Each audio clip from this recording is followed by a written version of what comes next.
They're trying to disconnect us from multidimensional infinities. And then once they've disconnected people, they then program this lower level of our consciousness with a reality that suits them. If there's a reality out there pertaining to any alien influence, we need to sort out the government misinformation and disinformation and mind manipulation techniques that they're using. I know for a fact that the plan is to make all of us feel totally helpless, that what's happening is beyond our realm to affect because we've been taken over by aliens, that our Independence Day is dawning. So beware of that. Understand that those criminals have been keeping information and technology from us under their blanket of national security. They are 25 years ahead of us at least. They're way ahead. So when they say, it's aliens, and they show us some incredible technology, don't fall into the trap of feeling totally helpless, that this is beyond our realm to affect. Superstition begins where knowledge leaves off. And they have been keeping knowledge from us for a long time. People have all kinds of belief systems.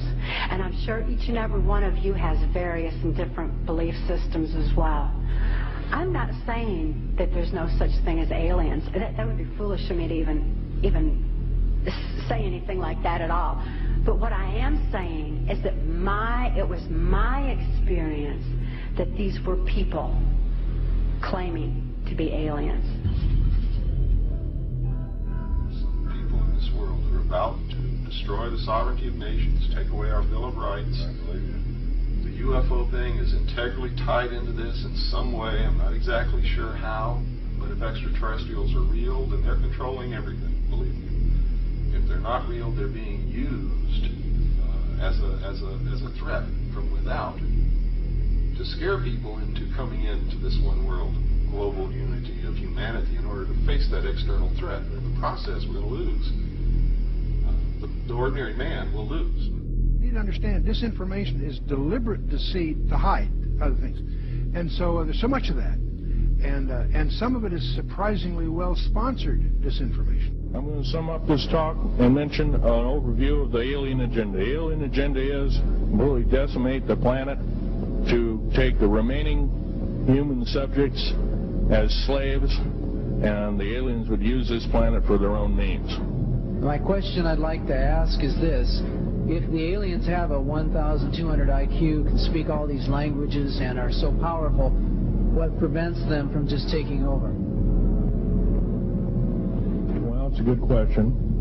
We're an alien species to them, and our germs have a tendency to kill them. They're also a dying race, and they're in far worse condition than anybody with the worst case of terminal cancer. They are in need of us to some degree. And some of it is surprisingly well-sponsored disinformation. So I think my question is actually to Clifford Stone. You said that you had seen aliens on a craft that had crashed. I wondered if you could describe what they looked like. I could, but it would probably take a whole lot of time. The reason I state that, when I got out in 1989, we had cataloged 57 different species. You have individuals that look very much like you and myself that could walk among us and you wouldn't even notice the difference.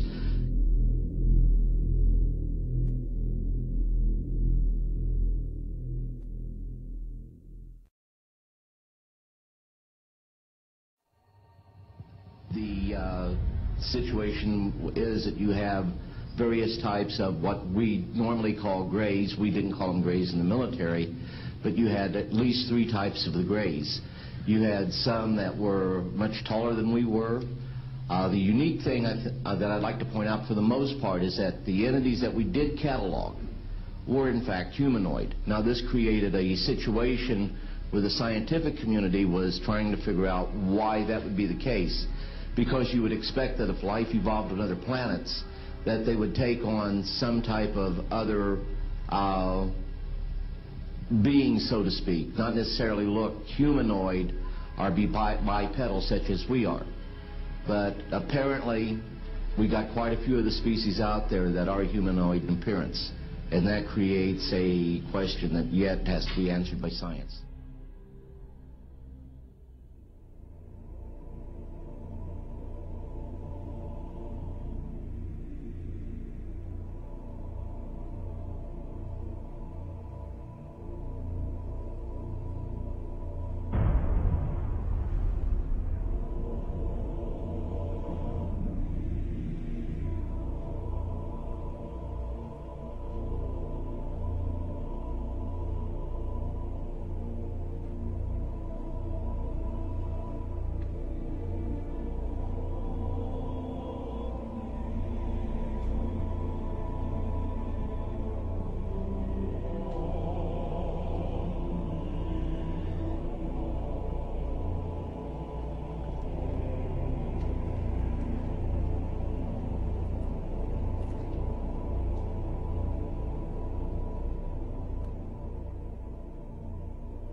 Does that explain some of the visual glances of these things? They seem to just simply disappear. They're gone. Exactly. I mean, they're appearing out of nowhere and then disappearing right in front of people. And that's why scientists who have no axes to grind, they just say that it doesn't make that much sense. And also, if they're just trying to observe us, to take account of what we're doing on Earth, I mean, after a while, after so many months or years or centuries, it kind of gets old. They either would take us over, or they've already discovered all the information they need to know about Earthlings, and so they're just going to take us over or make first contact and just sort of do what they need to do next. To endlessly observe us, it doesn't make any sense. It's something where, and also, see, if we have all these sightings, as you know much better than I do, where are they landing? We don't see them getting out to get anything to drink or to eat. We don't see them, they've never tried to make, contact with any large amount of people in a major city. And so this doesn't, and also all the endless medical procedures that the people who have claimed to have been abducted, why the endless medical procedures? I mean, if we're talking about such an advanced race of alien beings, they don't need to do that over and over and over again.